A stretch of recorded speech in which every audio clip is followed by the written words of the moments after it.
কবরের মধ্যে যখন তাদের জাহান্নামী আমলগুলো বেশি হয়ে যাবে, বদ আমলগুলো হয়ে যাবে, আল্লাহর ফেরেশতারা বলবে যাও যাও সুকান দূর হয়ে যাও, এখন তোমার জন্য জাহান্নাম তেরে আসে।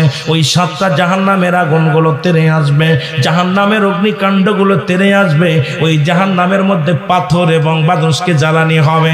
বাদানরে শুই না ল, ওই পাথর হবে আগুন দিয়া জ্বালানি হবে, পাথর হবে জ্বালানি। বাবা মানুষগুলোরে পোড়ানো হবে। ওই পাথর আপনাদের এলাকায় জাফলংয়ে কত মানুষ পাথর দেখতে আসে, জাহান্নামের মধ্যে খড়ি হবে পাথর আর মানুষ হবে জ্বালানি রে বাবা।